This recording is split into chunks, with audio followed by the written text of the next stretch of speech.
Well, thank you, Lisa. Thank you, everybody. I see a lot of friends in the room. First off, if it hasn't been said to you 1,000 times, thank you for everything you did in 2017 and in 2016 and this past year in the General Assembly session. Your energy, your expertise, your organizing helped us move the ball forward on issues that, if you had told me that we were going to try to get something like a 5% teacher raise done 6 years ago, I would have told you were crazy. If you said that we were going to almost get ERA passed in Virginia, I told you were crazy. If you had told me, you know, as a freshman that we were going to get 400,000 Virginians covered by Medicaid expansion, I would have told you were crazy. But because of your organizations and the work that you did, we got there. And so thank you. We are this close. 2 seats in the House, 1 seat in the Senate.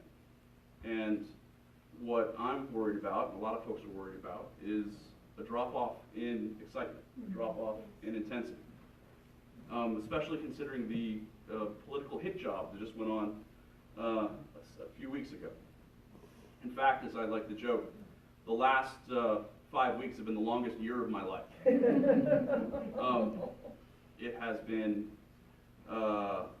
fascinating to see to what lengths some folks will go to change the narrative, change the trajectory of what we're trying to accomplish as a party and politically in Virginia. Here's the thing. We have 81 campaigns that are announced. We're going to have a handful more, more than a handful more, that are going to... and that's in the House. In the House, yes, in the House. I try to focus not on the lesser body, I try to focus on the greater. But in the Senate, they're doing very, very well in terms of their recruitment, in terms of their targeting, and in terms of where we think we have the ability to take the majority back. In the House, we have a lot of just amazing freshmen who are going to continue needing your help this year. And who are going to really need your help on some of the definite pickup opportunities.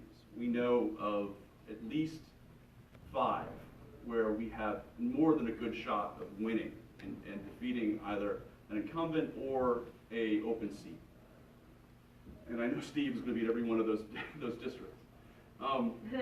But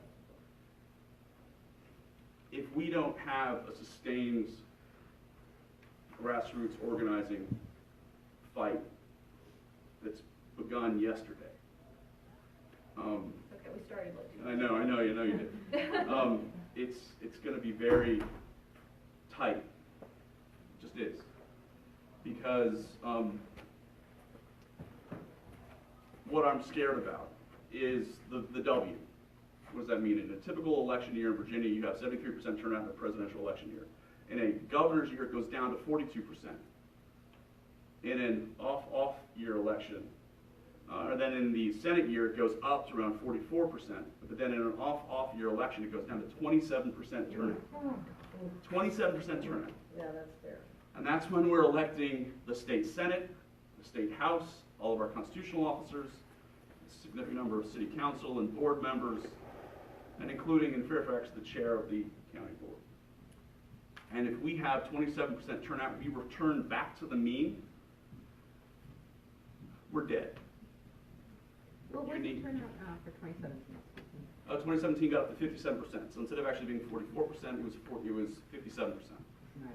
And that was gargantuan. Right. That was you. Okay, That was what you did. So. And it was also Trump. It was also Trump. But that animosity, that passion has to be harnessed.